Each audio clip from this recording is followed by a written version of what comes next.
Todo bien. Está mucho mejor, me copian perfectamente. Sí, mejor que la clase pasada está. Perfecto. Sí, ahora estoy con micrófono, entonces nos vamos a entender. Me voy a sacar el barbijo. Demos unos cuantos minutos para que los compañeros se conecten y empezamos, ¿ok? Por favor, vayan registrándose en el chat del grupo.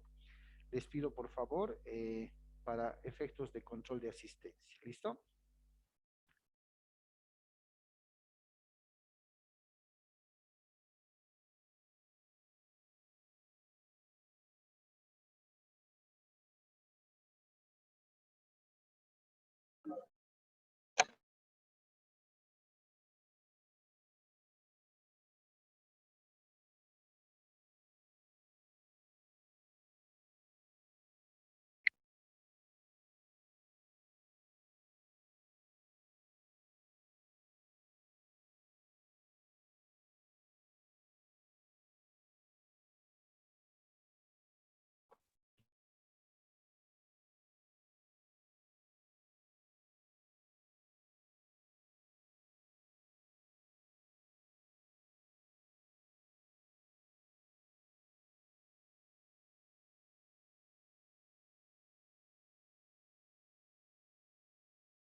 Bien, buen día a todos los que acaban de ingresar. ¿Cómo me escuchan, chicos?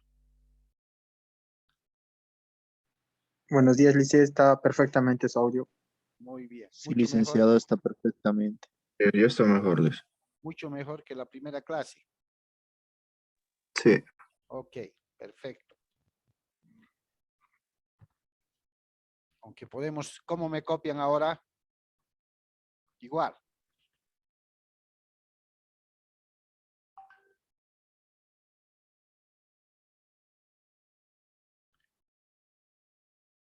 Buenos días a todos, chicos. Buen día. Buenos días, Lice. Buenos días. Buen día, buen día.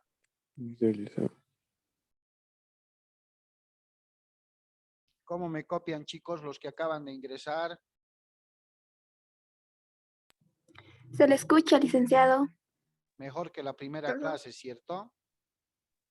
Sí, ahora sí. Ok. Yo los copio también perfectamente, entonces vamos a empezar a trabajar. Démosle unos segundos más a los chicos que se están incorporando. Recordarles, por favor, que no olviden registrarse en el chat del grupo para poder controlar la asistencia. ¿Listo?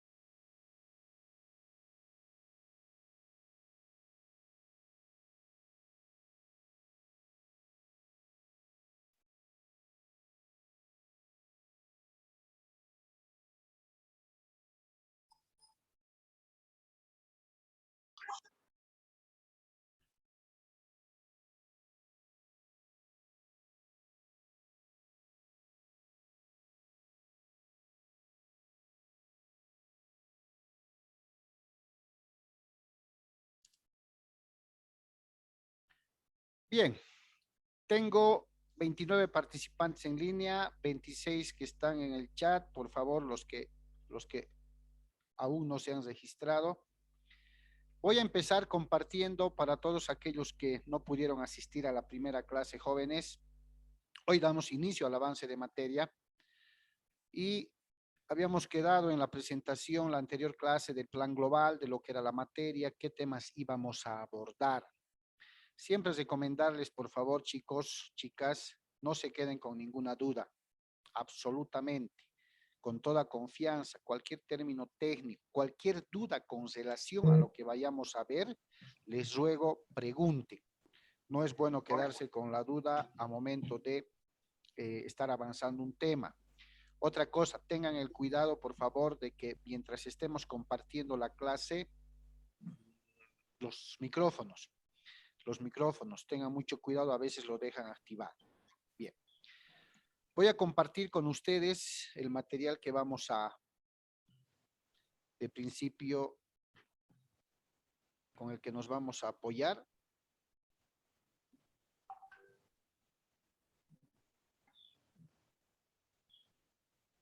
Me dicen si lo pueden visualizar claramente.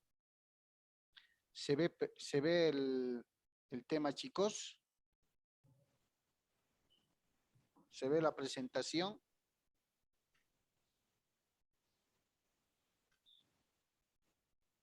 Sí, se Hola, ve. Se ve.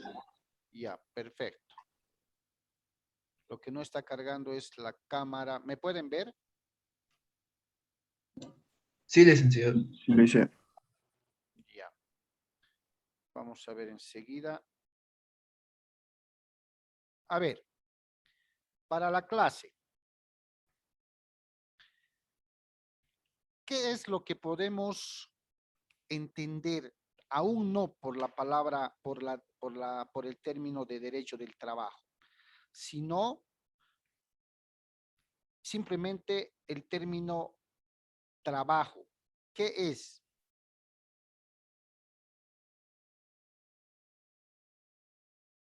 ¿Qué entendemos por trabajo?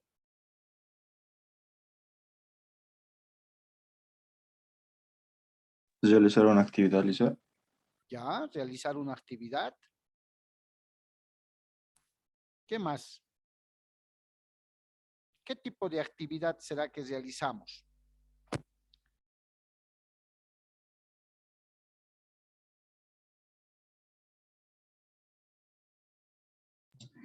Actividad de bienes o servicios. Ya, perfecto. Una actividad que concierna a bienes y servicios. ¿Podrá ser una actividad física, una actividad intelectual? ¿Qué creen? Sí, también. Puede ser Puede ser ambas. ambos. Actual. Perfecto. Entonces, vamos hilvanando el concepto y llegamos a que se ve la presentación. Sí, Lisa. Ya, perfecto. Vamos a poner esto por acá. Perfecto. Bien. Pueden ver claramente la presentación, ¿no, chicos? Sí, Lice. Sí, Lisa. Perfecto. Entonces, vamos a hilvanar, les decía, lo que podemos entender por trabajo. Es una actividad que va a realizar en nuestra materia el hombre, y esta actividad puede ser física o puede ser intelectual. ¿Ok? Ahora, ¿cuál es el objetivo? ¿Cuál es el medio para que esta actividad física o intelectual pueda ser realizada por el hombre? ¿Por qué realiza esta actividad? Para sus ingresos económicos. Generar lucro. Por necesidad. Ya, por captar ingresos. Por la experiencia también, licenciado. Ya, por la experiencia. ¿Qué más? Para una remuneración. Para recibir una remuneración. Perfecto. ¿Qué más?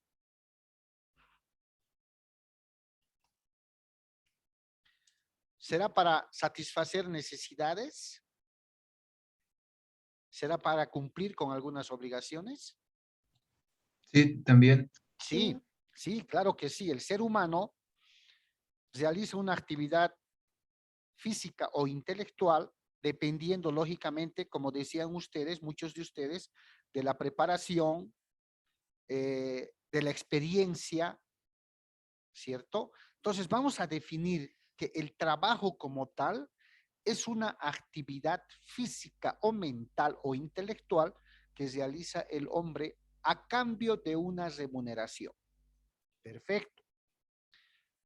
A partir de ahí, y vamos a ver en qué edad o época se va dando la adecuación a esta definición.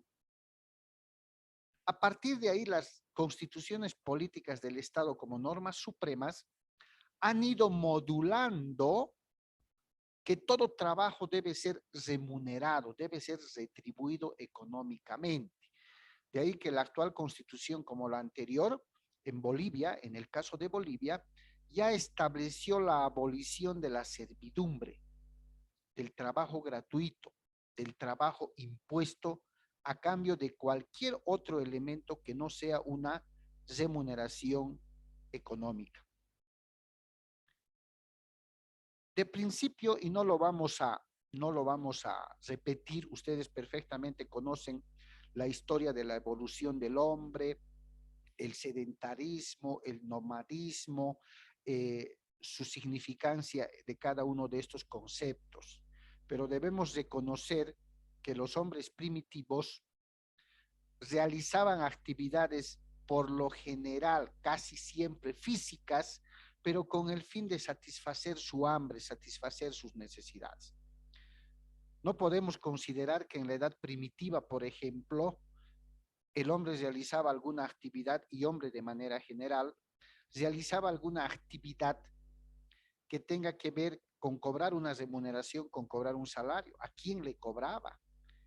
Si simplemente realizaba actividades de caza, pesca, para satisfacer su hambre, para satisfacer sus necesidades, ¿cierto?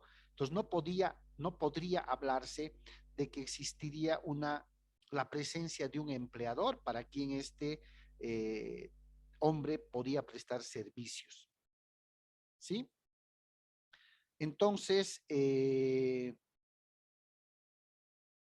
cuando el tiempo va evolucionando y el hombre se va civilizando, ¿cierto? El hombre se va civilizando, va también desarrollándose en el tema social.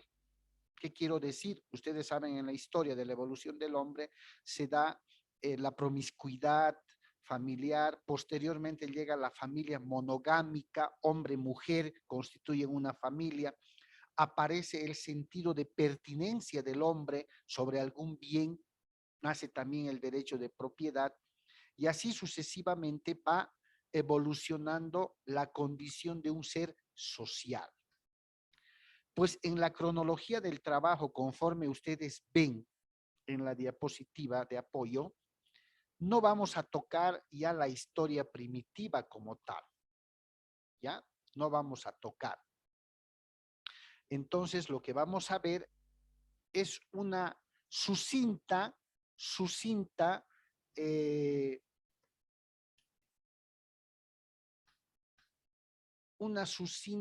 cronología a partir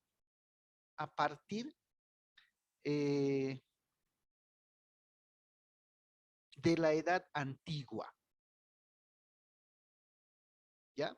De la edad antigua. Entonces,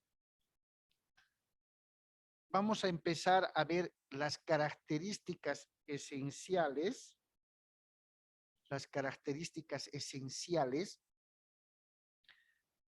de lo que fue la edad antigua con respecto a nuestra materia, de lo que fue la edad moderna, de lo que fue la edad media, de lo que fue la edad contemporánea.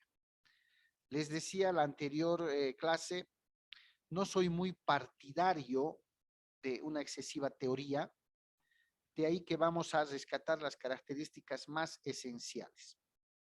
¿Listo? Ejemplo. La edad antigua se caracteriza por la esclavitud, ¿sí? Por la esclavitud. ¿Será posible concebir que en la época de la esclavitud ya se entendía la palabra trabajo como aquella actividad física o intelectual que realiza el hombre a cambio de una remuneración? ¿Los esclavos recibían alguna remuneración? No lo hice. ¿Qué es lo que pasaba en la edad de la esclavitud, en la edad antigua, qué eran considerados los esclavos? ¿Cómo era el asunto? Las personas de color oscuro, Ya, muy bien, sí, Los esclavos eran considerados como animales. exactamente, Tenían que trabajar sin paga alguna. exactamente. Fíjense que en la edad de la esclavitud no podríamos hablar, en la edad antigua, cuya característica es la esclavitud, no podríamos hablar de trabajo como tal, ¿cierto? No podríamos hablar. ¿De qué es lo que podríamos hablar? De que los esclavos eran considerados cosas, ¿cierto? Eran considerados cosas. Entonces, no tenían ningún salario, ¿sí? No tenían ningún salario.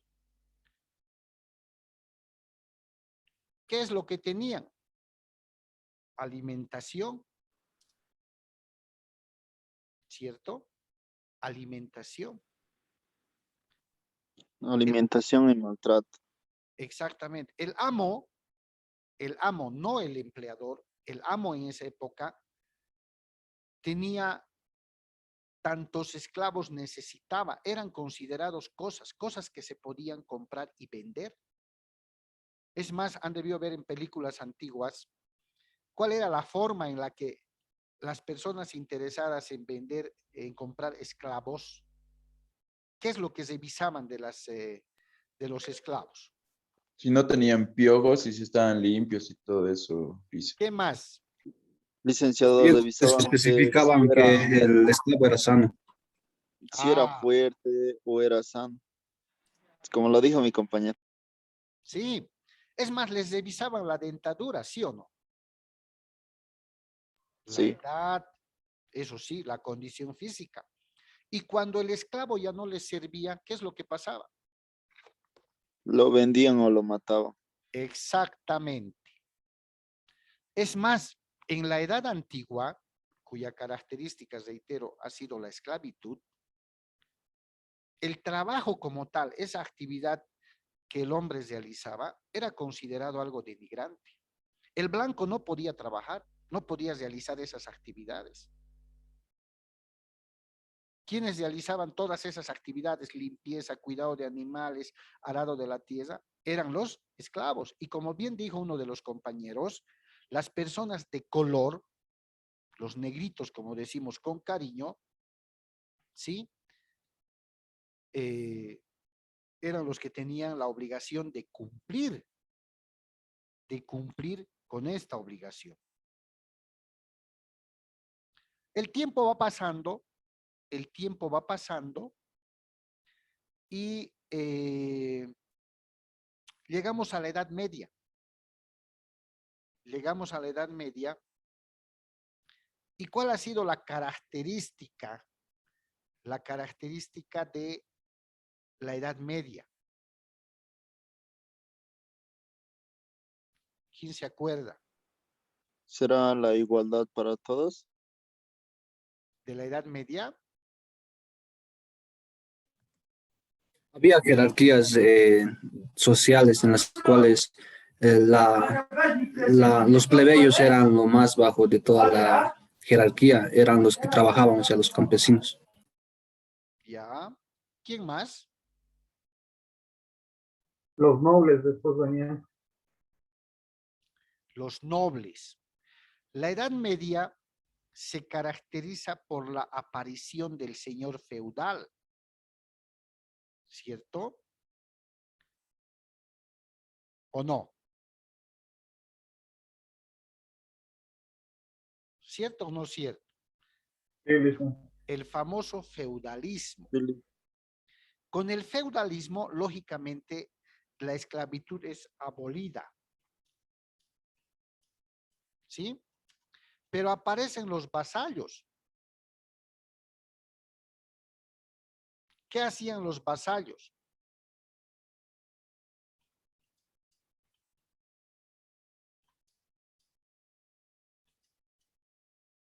¿Qué hacían los vasallos?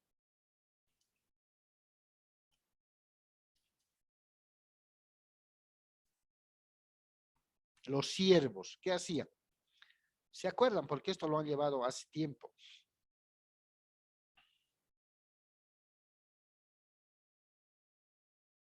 Ya no era tan considerado así como la esclavitud, Lice, los vasallos. ¿Sí? Trabajaban para el señor feudal a cambio de la protección. Ah, muy bien, muy bien. ¿Sí? Muy bien. ¿Qué más?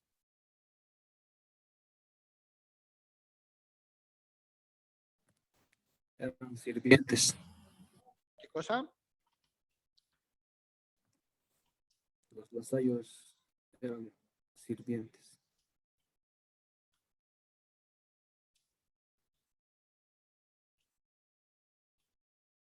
¿Qué más, chicos?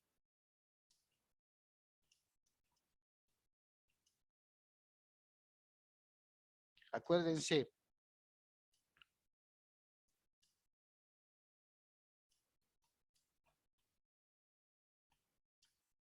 ¿Qué más?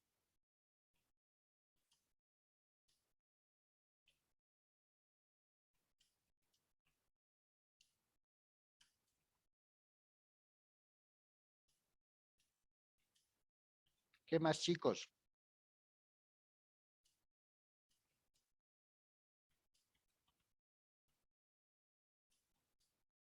¿Se acuerdan o no? No, Lice, yo no.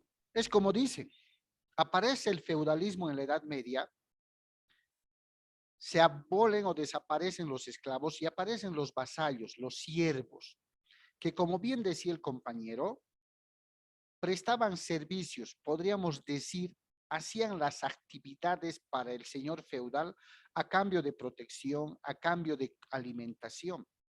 Es en esta Edad Media que aparece la famosa figura del alquiler de la tierra o la producción al partido, el arrendamiento al partido. ¿Sí? Es que ahora en las zonas rurales todavía podemos escuchar, ¿no? Estoy produciendo en compañía, estoy produciendo al partido. No se puede establecer todavía que ahí exista la actividad física a cambio de una remuneración. El señor feudal no les pagaba un salario, una remuneración o retribución económica. Por tanto, ni en la edad antigua ni en la edad media podríamos todavía establecer la existencia de lo que se conoce como trabajo como tal. Continuemos. Llega la edad contemporánea, ¿sí? O mejor dicho, la edad moderna. Después de la edad media, tenemos a la edad moderna. Una de las características esenciales de la edad moderna es la famosa revolución industrial, ¿ya? Es la aparición de la máquina del hombre. Es mejor dicho, la aparición de la máquina y el reemplazo de la mano del hombre. La máquina en la revolución industrial aparece y con ella aparece la producción en serie, ¿ya? Aparece la producción en serie. Con ella aparece no solamente aspectos positivos, ¿no? Era una revolución de la máquina, se estaban inventando maquinarias que podrían mejorar ciertos aspectos en el tema industrial, pero también hubo aspectos negativos. Si 10 hombres a mano, si vale el término, realizaban cierta actividad, con la aparición de la máquina, ya no se requerían 10 hombres, se requerían 2. ¿Qué pasaba con los demás 8?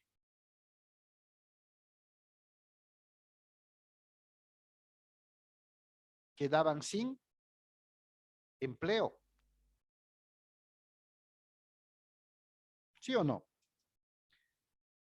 Las máquinas, por otro lado, eran un acontecimiento nuevo para las personas.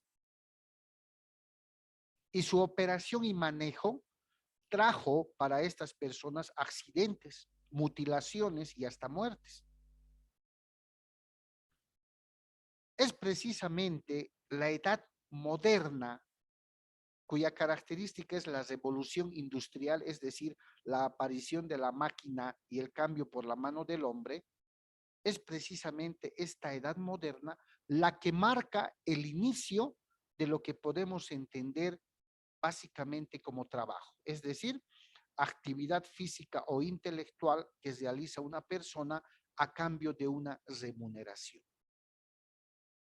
¿Ya? Este es un acápite muy importante que lo tenemos que tomar en cuenta, ¿sí? Que lo tenemos que tomar en cuenta para poder determinar cuál ha sido la edad en la cual se ha iniciado las investigaciones de estudiosos en derecho laboral con respecto a la existencia del trabajo. ¿Ok? La edad moderna. El tiempo pasa, estamos en la cronología del trabajo. El tiempo pasa y llegamos a la edad contemporánea.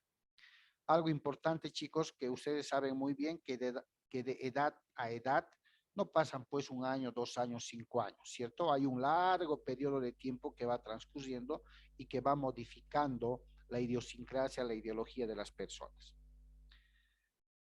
Académicamente e históricamente llegamos a la edad contemporánea. ¿Cuál es la característica de la edad contemporánea?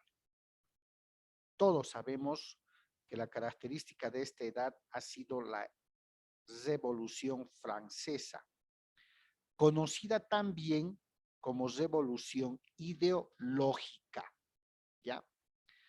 ¿Quiénes se acuerdan cómo es que se genera la Revolución Francesa?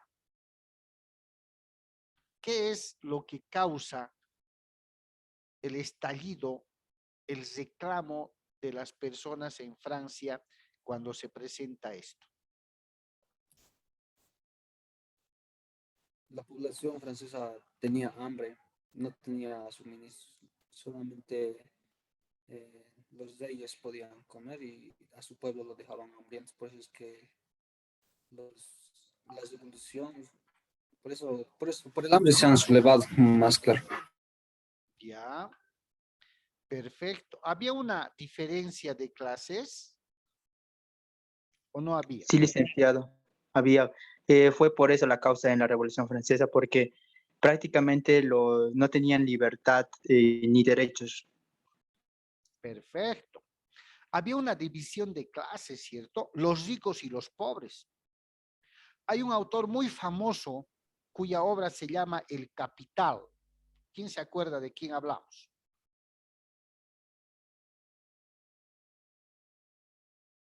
Además hizo una obra que se llama La lucha de clases.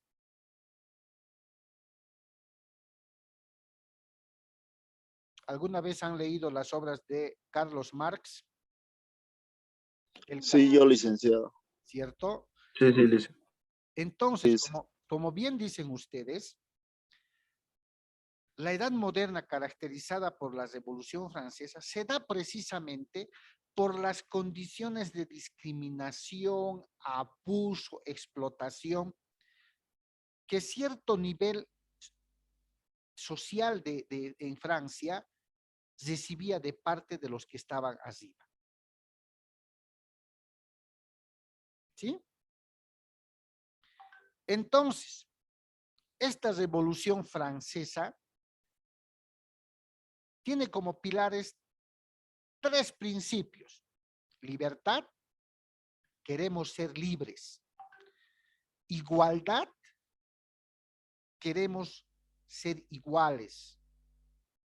Queremos igualdad. Y fraternidad, queremos vivir en armonía. ¿Sí? Armonía. Esta trilogía de principios, ¿sí? esta trilogía de principios aterriza en un principio universal.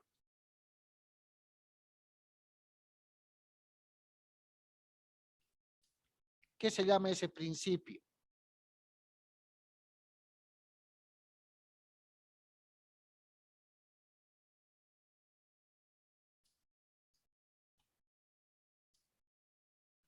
¿Qué se llama ese principio, chicos?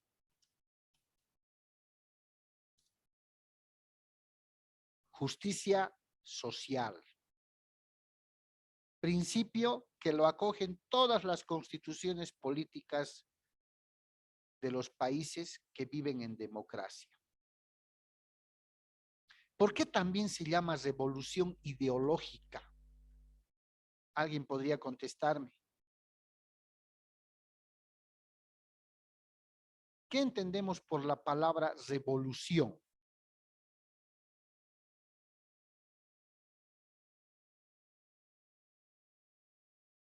¿Qué significa revolución? Como un levantamiento, Lice, que las personas están Exactamente. levantando. Sí, un cambio brusco.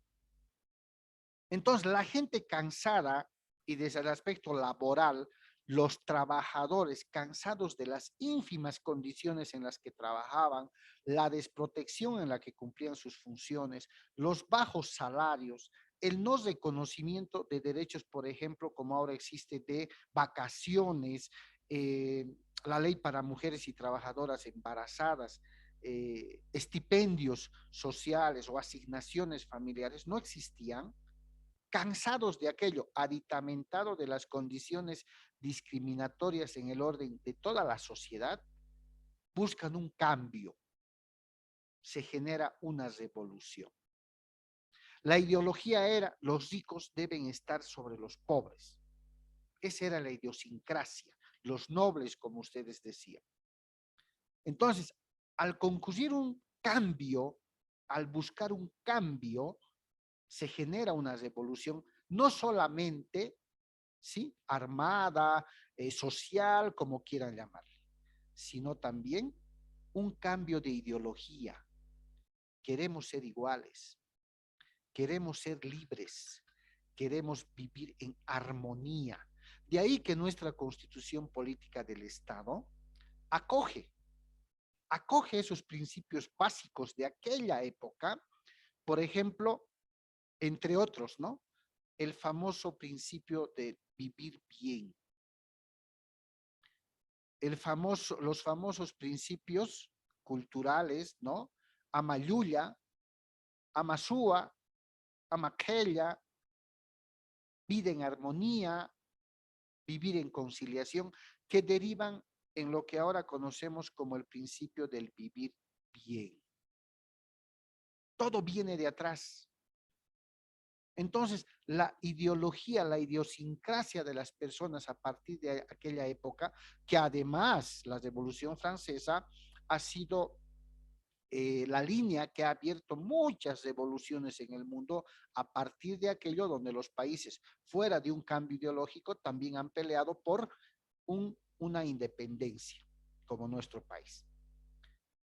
Se podría decir entonces que en la edad contemporánea, chicos, ya existe también el inicio en la mejora de las condiciones de trabajo. ¿Sí? Las condiciones de trabajo por parte del Estado, de los gobernantes, se ve ciertamente afectada en el aspecto positivo porque tenía que mejorar las condiciones en las cuales los trabajadores prestaban sus servicios. Continuemos. Después de la edad contemporánea, tenemos a la edad digital. Y esto es tema de debate a partir de aquí. A ver, muchos estudiosos, muchos investigadores sostienen que la edad digital se da cuando el hombre llega a la luna. Algunos otros detractores sostienen que la edad digital empieza cuando el ordenador, la computadora aparece. ¿Cuál es la postura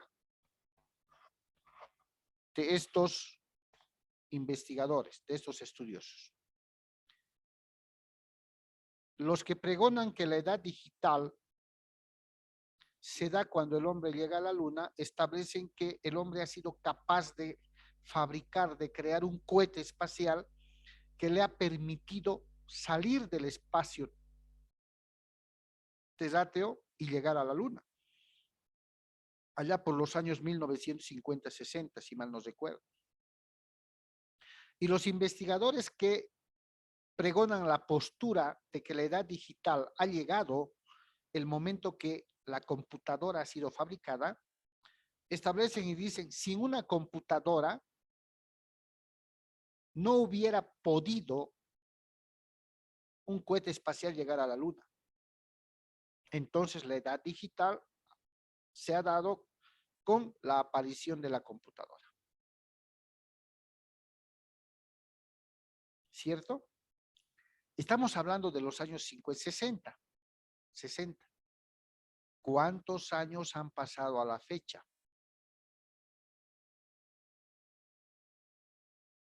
Otros 50 años, chicos, sin 60, digamos. Al Sí. 70, 10, 80, 90, 2000, 2010, 2000. Casi otros 60 años, prácticamente. ¿Quién podría decirme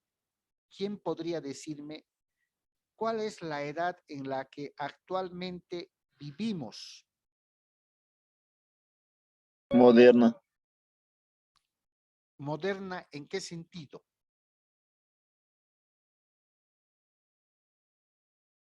En el sentido que vivimos en la digitación, si no me equivoco.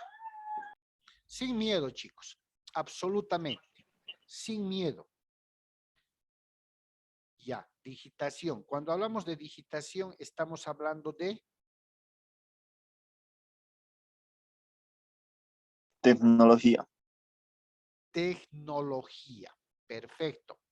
Entonces, de pronto podemos usar la palabra edad tecnológica o no podríamos. Podríamos, licenciado.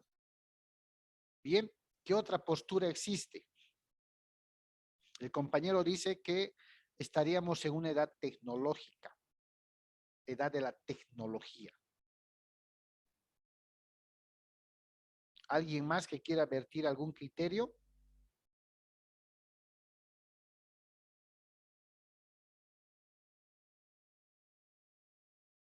Algunos, fíjense que hoy por hoy, después de 60 años de lo que fue considerada la edad digital, hoy por hoy es tema de discusión. Hoy por hoy es tema de discusión. ¿Por qué? Porque algunos sostienen,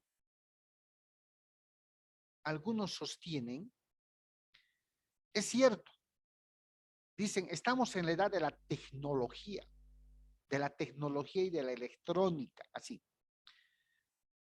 Esta disputa de criterios se ha dividido en dos polos. Los asiáticos y el polo anglosajón. ¿Qué dicen los asiáticos? Estamos en la edad, ¿cómo le llaman? De la sistematización tecnológica electrónica.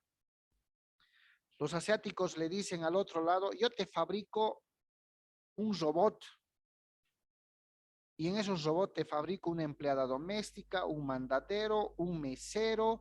Ya no tienes que ir a botar la basura al cesto de basura, sino que la basura viene hacia ti.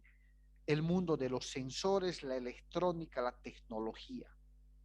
Y de verdad, ¿no? ¿Qué no hacen los asiáticos? ¿Sí o no? ¿Qué no hacen los asiáticos? Electrónicamente hablando de tecnología. Pero el polo asiático le dice, no, no, no, no, no, no. No estamos en la edad de la sistematización, de la tecnología como tal. El pilar de todo lo que ustedes hacen es la ciencia. Y la ciencia en todo sentido. Esa es la postura que manejan los anglosajones, Estados Unidos y compañía. Está bien, tú fabricas un robot. Yo te estoy clonando, le dice el otro lado. Estoy investigando en base a la ciencia. Estoy clonando al ser humano. Lo único que me está bastando es clonar el cerebro para hacerlo igualito. Entonces, el lado anglosajón sostiene que la edad actual en la que vivimos es la edad de la ciencia. Y porque además dicen, yo he investigado y ahí aparece la inteligencia artificial, la inteligencia emocional y sigo investigando en base a la ciencia. Por tanto, estamos sin ciencia, ustedes no podrían hacer nada. ¿No? Es una disputa entre dos polos que hoy por hoy continúa. Por eso es que nadie se anima. Bueno, muchos lo han hecho, pero de manera seria y con un sustento científico, nadie se anima aún a ponerle el nombre a la edad actual. ¿Qué creen ustedes?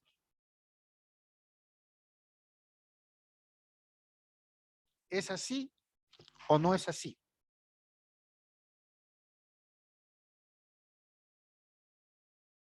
¿Qué Sí, creen Liz, es ustedes? así. ¿Por cuál de las posturas se animarían?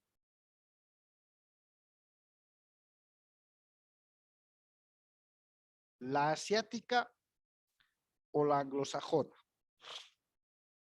Yo diría que la asiática, Liz. ¿Ya? Se respeta el criterio, lógicamente. ¿Alguien más? Asiática igual, licenciado. O sea, estaríamos en su criterio en la edad de la ciencia, la tecnología sistematiza. Cuando hablo de sistematización, los asiáticos dicen, ejemplo, que lo han aprendido lógicamente en su momento del lado norteamericano. Si ustedes han visto alguna vez videos de la fabricación de automóviles, un buen porcentaje de las fábricas está automatizada, ¿cierto? Son una especie de androides, de robots que hacen, que fabrican, sueldan, arman, cosen, ponen parabrisas, o sea, ponen, la mano del hombre interviene en los retoques finales aparentemente. A eso se llama automatización. Automatizan todo, sistematizan todo. ¿No ve? Y lógicamente en base a la tecnología, a la electrónica. Esa es la postura que defienden los asiáticos. Los anglosajones van por la ciencia, van más allá y les dicen, sin la ciencia, sin lo que yo podría investigar e investigo, pues ustedes no harían nada. Y una prueba clara que estimo que en unos 10 años más, quizás menos, quizás más, va a poder darle un punto, no sé si a favor o en contra de cada postura, es lo que nos acaba de pasar y nos está pasando con esta pandemia. ¿Qué es lo que estos países, todos, anglosajones, asiáticos, han hecho a raíz de este virus? ¿Qué es lo primero que han empezado a hacer?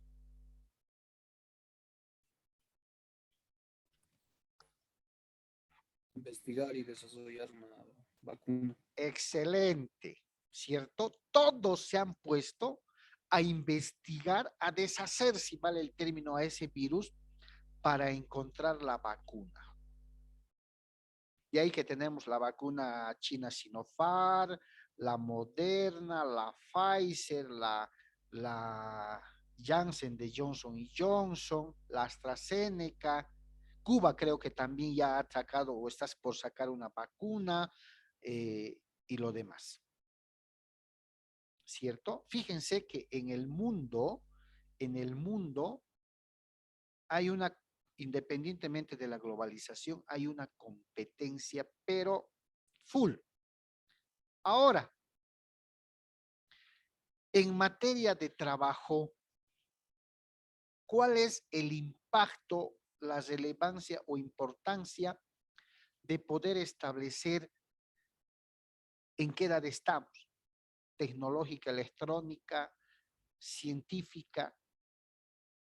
¿Qué tiene que ver con el trabajo? Importantísimo, importantísimo, porque de gran manera afecta a esa actividad física o intelectual que realiza una persona a cambio de una remuneración. ¿Cuál será uno de los equipos, herramientas más utilizadas actualmente para desempeñar esa actividad física o intelectual?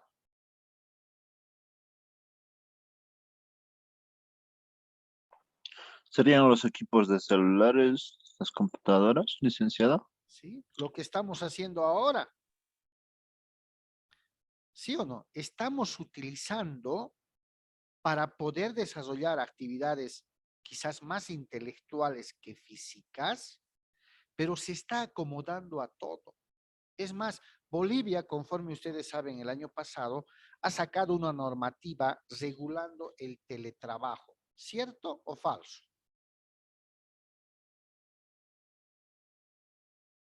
Cierto, cierto. Debido a lo que ha generado esta pandemia, Bolivia ha regulado trabajar desde la casa. Lógicamente ha adecuado la normativa a aquellos trabajos que pueden adecuarse a esta modalidad. Los trabajos estrictamente físicos, aquellas que el obrero, que más adelante vamos a especificar, realiza, necesariamente deben ser cumplidos en el recinto laboral, ¿no?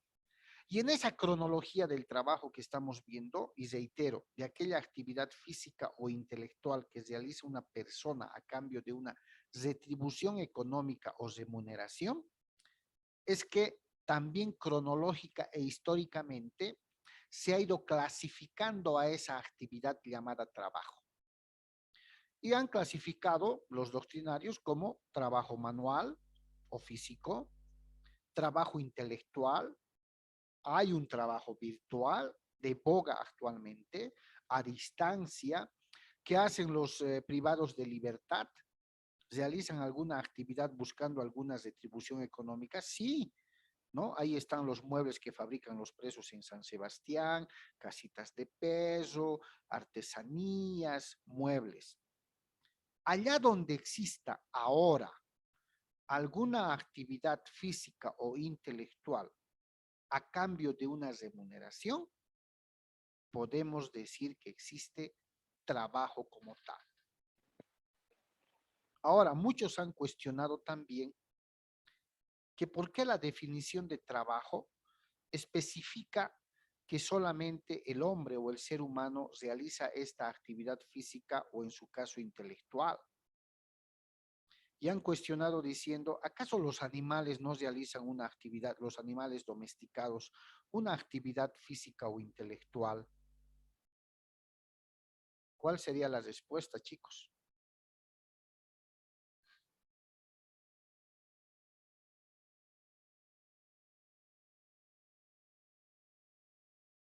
Tendríamos que modificar el entendimiento de que el trabajo como actividad física o intelectual atañe únicamente al hombre,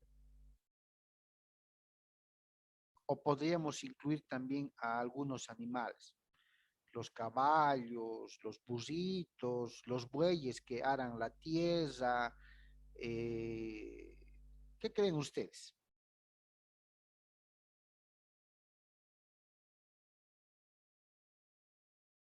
¿Es viable? ¿No es viable? Es viable, licenciado. ¿Sí? Tendríamos que incorporar entonces la mención a este sector de los animales que cumplen una actividad. No hay voces discrepantes, no hay posiciones contrarias. ¿Qué dice? No, licenciado, no, no debería. No dice, debido a que los animales no se cuestionan. Ya no se cuestionan. ¿Qué más?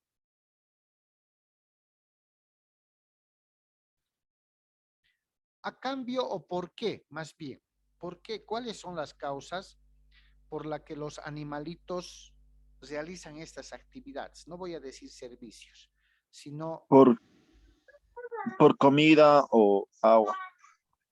exactamente. ¿Será que una vaquita, un caballo, un burrito le diga al final de la jornada a su dueño, porque su dueño no es su empleador, ¿no ve? Le diga, bueno, hoy he trabajado 10 horas y me tienes que pagar. Si ayer me has dado, qué sé yo, verdura para que yo coma, ¿no? Verdura hablando de alimento, digamos, hoy quiero esto y quiero aquello. ¿Es viable aquello? No, Liz. No, ¿cierto? No. Primero que la diferencia entre los animalitos y el ser humano es el raciocinio, ¿cierto? Nosotros razonamos. Como seres humanos cumplimos una labor, una actividad para satisfacer necesidades, cumplir obligaciones de distinta naturaleza. Los animalitos no razonan como nosotros, lógicamente, ¿no? Y la única necesidad que tienen es la de satisfacer su hambre, además del cuidado. De ahí que aterrizamos prácticamente en lo que se establece de forma clara que el trabajo es una actividad física o intelectual que realiza el hombre a cambio de una retribución económica o remuneración. Que quede claro, porque eso va a ser pregunta de examen. Bien, entonces, a raíz de haber visto la cronología del trabajo, necesariamente tenemos que resumir en lo que ha sido la historia social del trabajo como tal, antes del nacimiento de la disciplina jurídica llamada derecho del trabajo. Entonces, resumimos y decimos esclavos, edad antigua. No eran considerados personas, podían, como muchos de ustedes han dicho, ser sacrificados, eran cosas que se podían comprar y vender, y en esa época de la antigüedad, cuando existían esclavos, incluso el trabajo, el realizar esas actividades era algo denigrante para el blanco. ¿Sí? Entonces, no había una prestación de servicios remunerada. La actividad que realizaban era a cambio de protección, a cambio de cuidado, a cambio de alimento. Nada más. Llega la edad media, con los siervos, con el señor feudal. No podríamos decir que los siervos o los vasallos cobraban algún salario, cobraban alguna remuneración, no. Trabajaban a cambio, como bien decían también, de la protección del señor feudal. Nacía ya la figura del arrendamiento de la tierra, la producción en compañía o al partido, ¿cierto? No había la figura de la remuneración. Edad moderna y edad contemporánea. La edad moderna, caracterizada por la revolución industrial, es ahí donde empieza a concebirse la existencia de trabajo como aquella actividad física o intelectual a cambio de una remuneración. ¿Cierto? Tuvo sus aspectos positivos, cierto, lo dijimos, pero también tuvo aspectos negativos, como el desempleo, los accidentes, las muertes, mutilaciones de manos enteras, ¿cierto? Y la migración. Allá donde llegaban maquinarias que reemplazaban la mano del hombre, los trabajadores que quedaban fuera, ¿qué tenían que hacer? Migrar a otros lugares, a otros países, a otros cantones, si vale el término, donde todavía no había llegado la maquinaria para reemplazar el trabajo del hombre. Llega la Revolución Francesa, cansados de las pésimas condiciones en las que se trabajaba. No existían derechos laborales como tal. Ya podía concebirse desde la edad moderna que existía trabajo, es decir, actividad física o intelectual a cambio de una remuneración, pero condiciones, derechos o garantías laborales aún no. Es a partir de la Revolución Francesa que los estados, conforme vamos a ver, poco a poco van concebiendo, van admitiendo que deben reconocer derechos a los trabajadores en las constituciones políticas del Estado como norma suprema. ¿Cierto? Esta revolución industrial aditamentada de la Revolución Francesa ha generado pues que con la maquinaria se dé la demanda también de mano de obra conforme iban fabricando o inventándose las máquinas. El boom de la industrialización, como dijeron en ese momento. Entonces se va asentando la idea de que definitivamente hay trabajo, hay actividad física o intelectual y que por ese trabajo pues tenía que reconocerse un salario. Pero ¿cuáles eran las condiciones en las que se trabajaba en la época específica desde la Revolución Industrial? Existía un trabajo infantil. En muchos casos, los niños que cumplían 5 o 6 años ya eran obligados a trabajar en las minas, por ejemplo. Jornadas excesivas de 12, 19, 20 horas. Vacaciones, descanso, no habían, y si habían en algún lugar muy incipientemente, muy reducidas.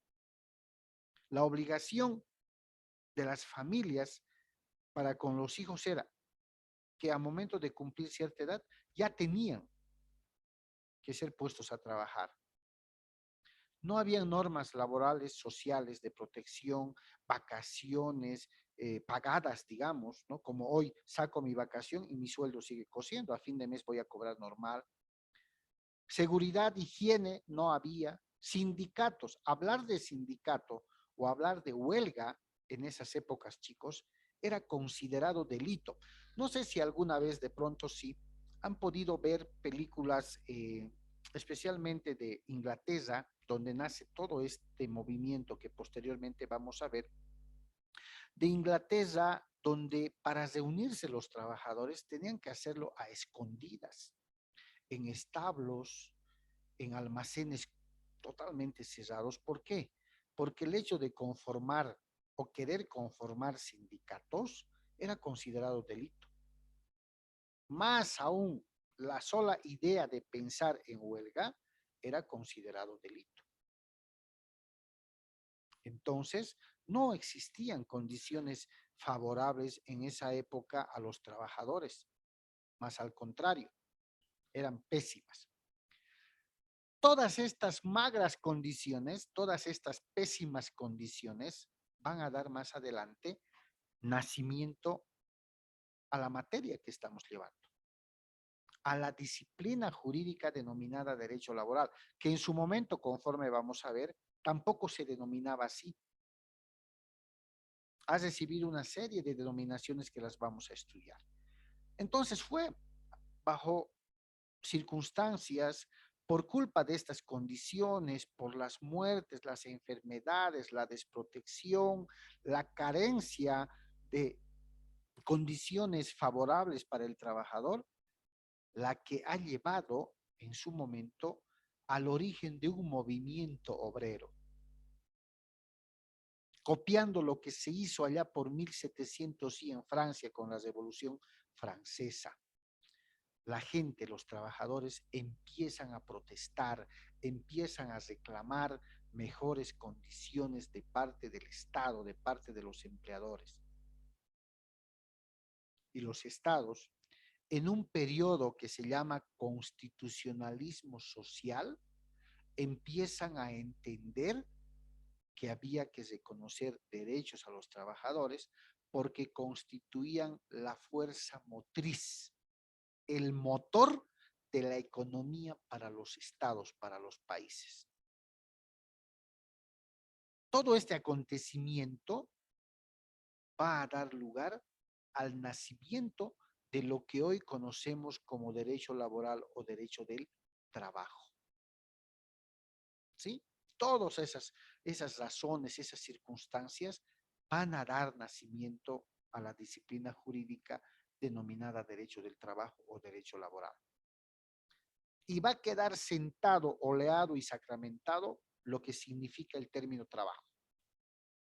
Cualquiera sea la expresión de donde venga, actividades físicas o intelectuales que realizan las personas a cambio de una remuneración o retribución económica. De ahí que en Bolivia y en todos los países del mundo ya no existe la esclavitud y no existe trabajo gratuito. Todo trabajo en una relación empleador-trabajador debe ser remunerado. ¿Ya? Bien. Ahí está la época del constitucionalismo, que se da a partir de los inicios del siglo XIX, ¿no? Ante la protesta, ante el reclamo, ante los movimientos obreros que se venían generando a raíz de las pésimas condiciones con las que estaban trabajando, fíjense que los estados empiezan a darse cuenta y se ven obligados a reconocer derechos a los trabajadores e incorporarlos en sus constituciones políticas de Estado. Los trabajadores se van organizando, los trabajadores van fundando ciertas organizaciones o asociaciones.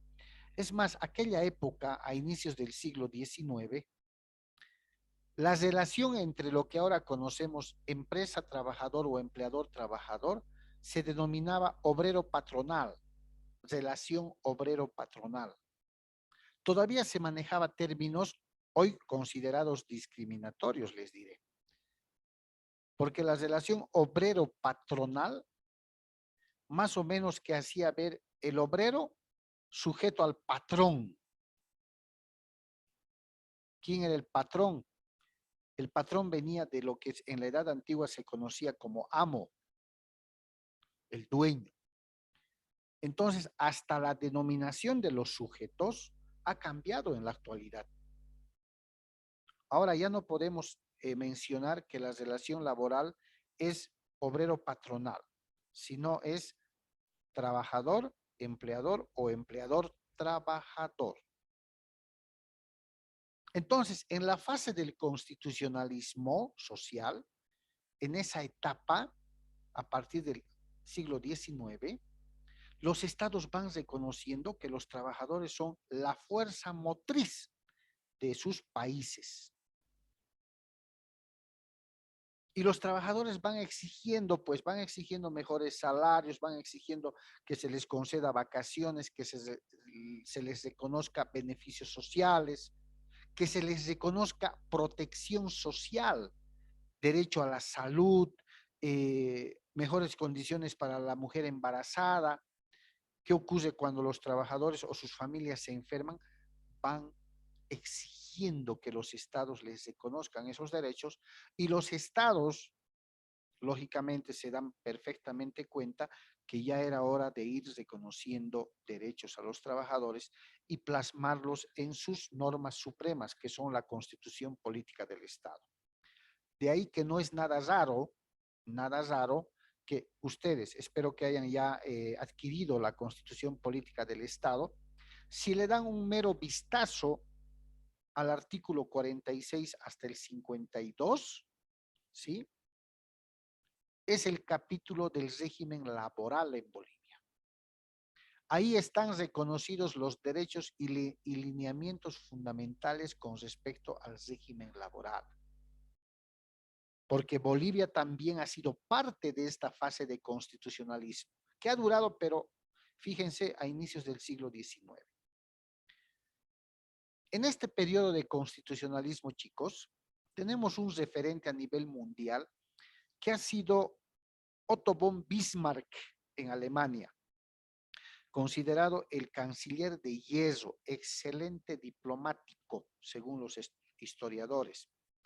El señor Otto von Bismarck, dentro de la diplomacia internacional, dentro de la diplomacia de relaciones internacionales a nivel mundial, ha sido capaz en su momento, si alguna vez le dan una leída a la biografía de este señor, ha sido capaz en su momento de abarcar y conquistar más territorio diplomáticamente hablando que Adolfo Hitler, hablando de Alemania.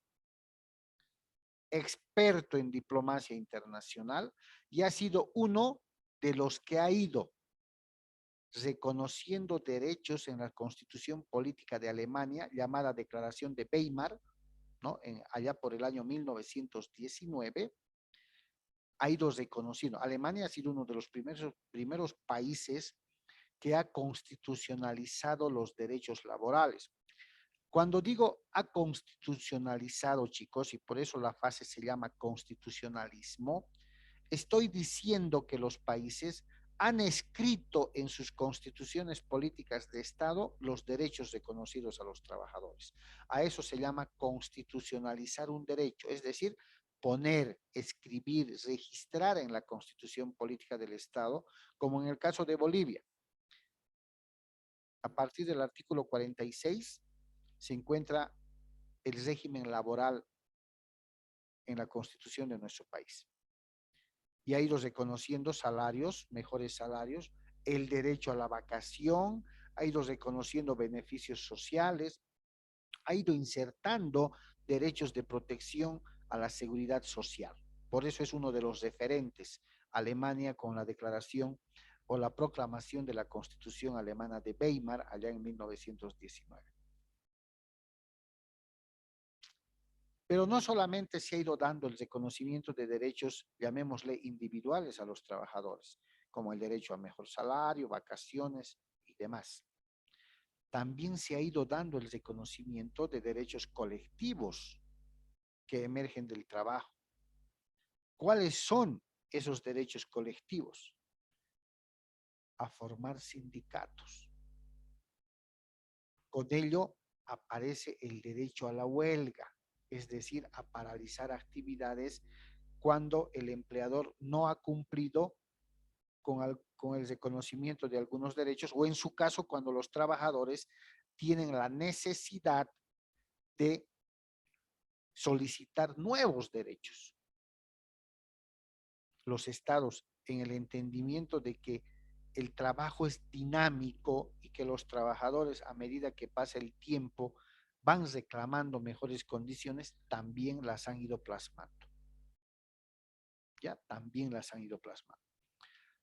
De ahí que actualmente en los estados modernos, ¿sí?, todas las constituciones en el mundo tienen un acápite específico, tienen un régimen reconocido en su norma suprema,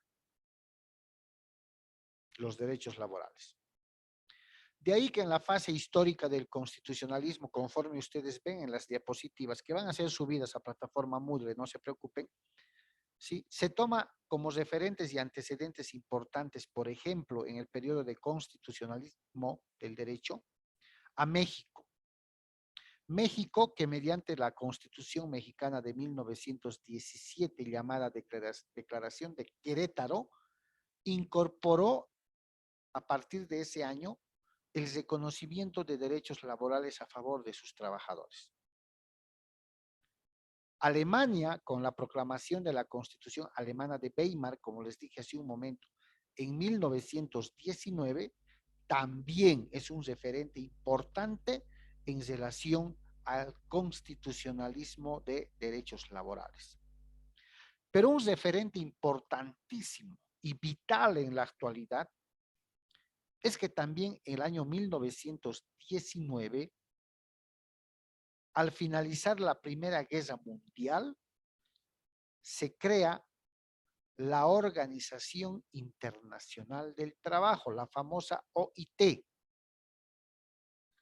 y es creada mediante el Tratado de Versalles. El Tratado de Versalles es un tratado internacional bastante amplio, ¿no?, con el que se pone fin a la Primera Guerra Mundial, pero también se da la creación de la famosa Organización Internacional del Trabajo, la OIT, que la vamos a ir viendo a medida que vayamos avanzando los temas. ¿Ya? Hasta aquí, chicos, ¿tienen alguna duda, alguna aclaración, algún comentario? Para que no parezca muy monóloga la clase. Esto es historia, que la he resumido de manera muy sucinta para no darles a leer teoría hojas tras hojas. ¿Quién tiene algún comentario, alguna pregunta, chicos?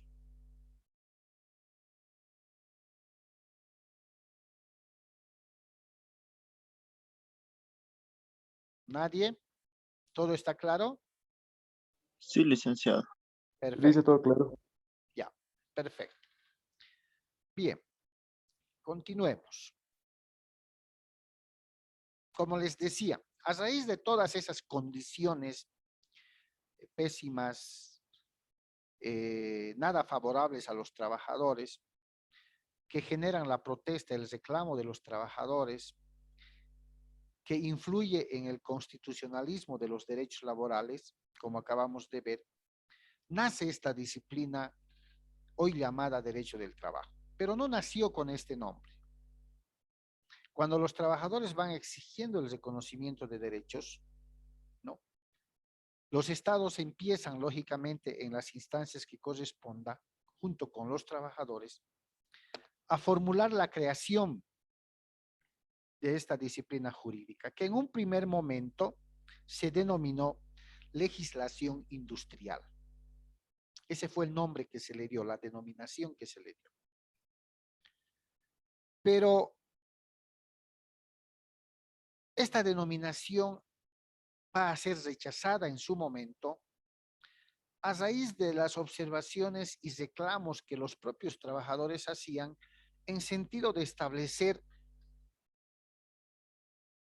una marcada observación y decir que legislación industrial, como que legislación significa leyes, leyes industriales, como que solamente protege a aquellos trabajadores que trabajan en las industrias, decían los que reclamaron. No abarca a la totalidad de quienes prestamos una actividad física o intelectual, como que solamente se inclina al tema o al sector industrial. Entonces fue rechazada después de un corto tiempo esta denominación. Después la denominan, bueno, entonces, si no abarca a todos en general, le pondremos derecho obrero, ¿no? La segunda denominación que recibe hoy, que recibió en su momento la hoy conocida como derecho del trabajo. Pero también fue observada en su momento porque se estilaba decir que solamente era un derecho que estuviera protegiendo a los obreros. ¿Y dónde quedamos los empleados? ¿Dónde quedamos los domésticos? ¿Dónde quedamos los que trabajamos en hospitales? ¿No? No, no es un término que abarque a todos, que proteja a todos, decían los que observaban. Perfecto. Si quieren que abarque a todos en general, le llamaremos derecho social. En su momento pareció que era el denominativo más completo, social, a todos. Porque supuestamente la sociedad eran todos y la cobertura del denominativo derecho social tendría que abarcar a todas las actividades humanas, ¿sí? Pero también fue observada porque decían el término social viene de sociedad y no toda la sociedad trabaja, sino simplemente los trabajadores, ¿no? Fíjense esas épocas. Estamos hablando siglo XIX, siglo XX. Finalmente, hubo la noción de denominarla, bueno, si la observación pasa que tiene que ser un denominativo de esta disciplina jurídica que abarque a todos los que trabajan, es decir, a todos los que realizan una actividad física o intelectual, entonces que se llame derecho del trabajo o derecho laboral. Y a partir de ahí, siendo la denominación que más satisface a los trabajadores, es que se denomina derecho del trabajo. Y este es el inicio de lo que tenemos ya que conceptualizar como materia. Pero después de haber conocido el aspecto histórico, después de haber conocido el origen primero del trabajo y de cómo va naciendo esta disciplina jurídica, es importante pues conocer cuál es la definición de derecho del trabajo. Ustedes en su momento han llevado la materia de derecho comercial y con seguridad han conocido también la definición de derecho comercial. y han debido compartir en que en el área legal, en el mundo del derecho, toda disciplina que lleva como primera palabra el término derecho se refiere a un conjunto de normas jurídicas, ¿cierto? A un conjunto de normas jurídicas. Este conjunto de normas jurídicas siempre va a regular algo. Por ejemplo, ustedes han aprendido en derecho comercial que el derecho comercial es aquel conjunto de normas jurídicas que regula la relación entre ¿quiénes? Comerciantes. O que regula las actividades consideradas comerciales.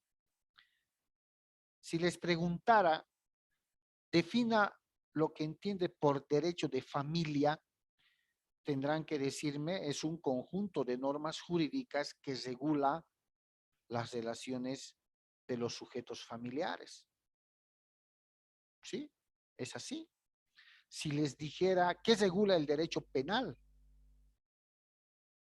También empezaré diciendo, es el conjunto de normas jurídicas que establece y regula la tipificación de ciertas conductas en delitos y la imposición de sanciones o penas. Claro, es eso. Entonces, si definimos el derecho del trabajo, tenemos también que empezar diciendo que es un conjunto de normas jurídicas de orden social que regulan la relación empleador-trabajador, otorgando a ambos sujetos derechos y obligaciones para su cumplimiento. ¿Se dan cuenta? No es muy necesario utilizar memoria.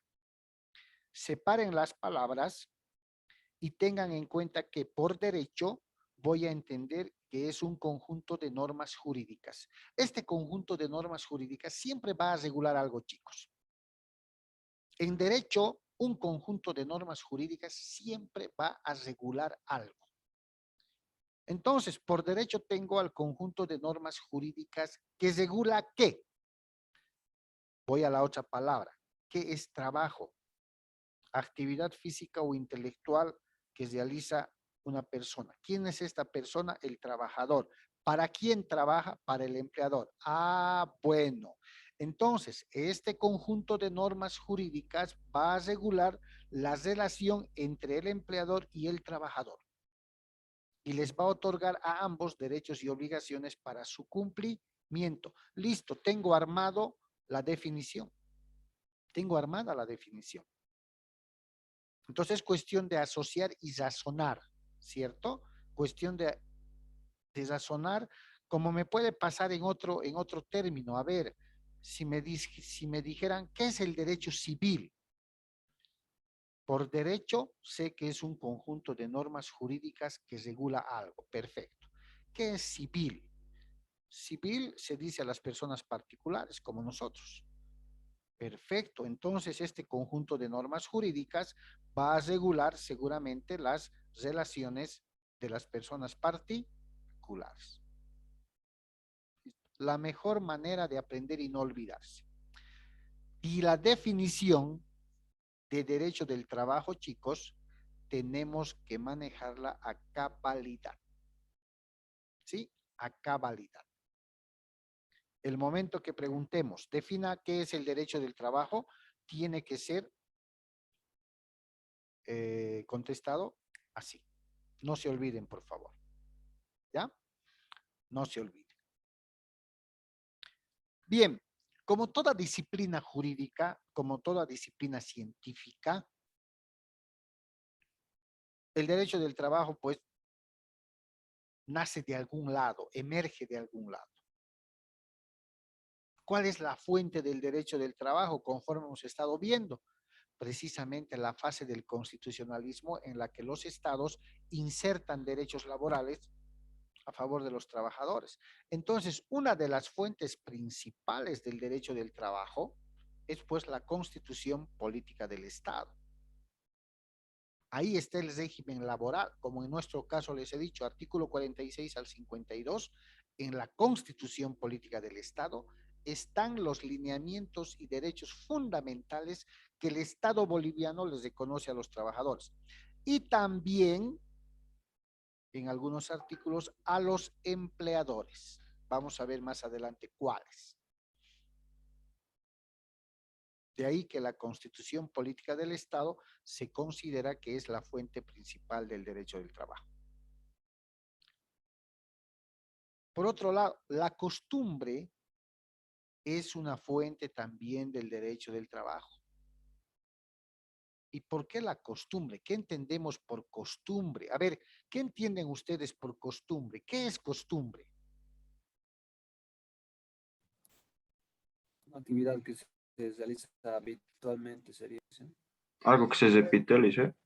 Ya, a ver, díganme una cosa. ¿Ustedes asisten a la universidad por costumbre?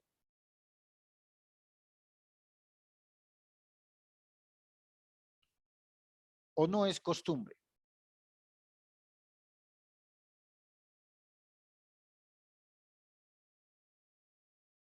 Ese silencio me está preocupando. Sería por costumbre, Lice, porque nos acostumbramos igual a levantarnos temprano, a ir seguido a la universidad y Ya. todo eso. El levantarse temprano para cumplir una actividad sí puede ser costumbre. Por ejemplo, yo podría decir, ¿no? Estoy acostumbrado a despertar a las 6 y me levanto de la cama a las 6:30. Ya se me ha hecho costumbre. Como bien decía Brando, la repetición de ciertos actos.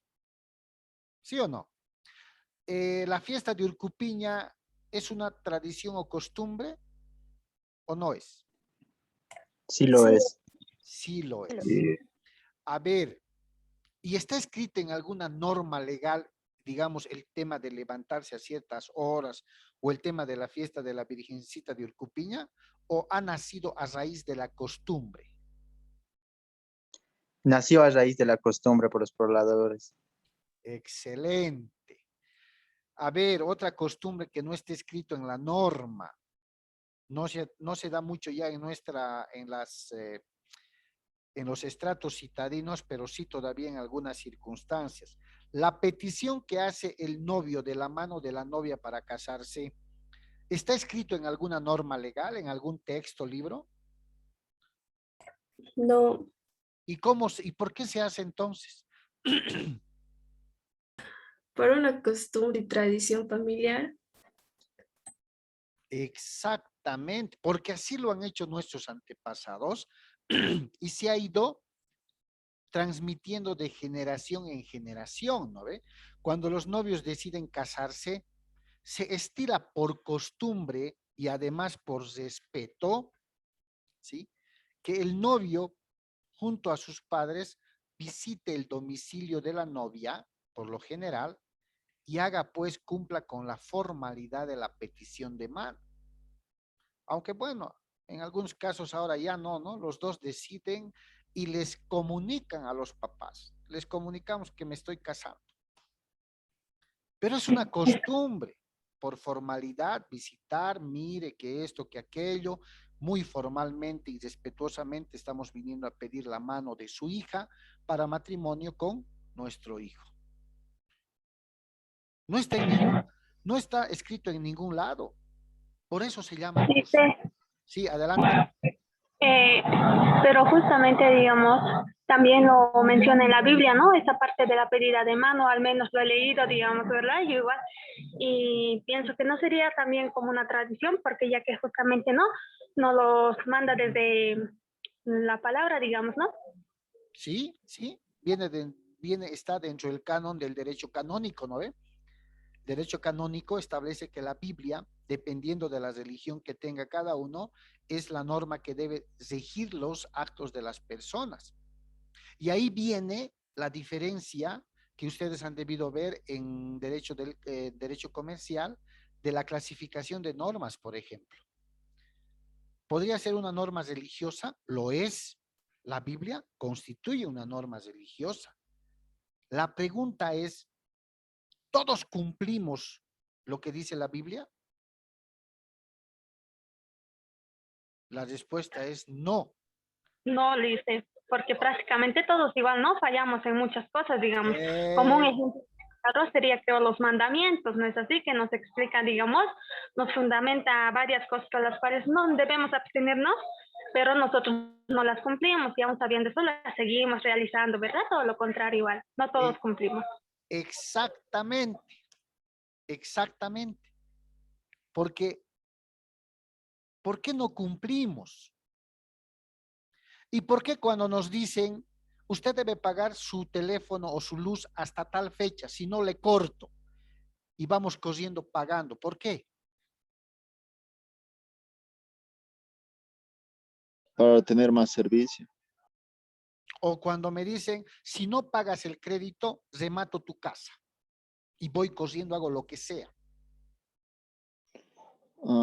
Hacemos para que no lo vendan, ¿no? La casa en sí. Exactamente.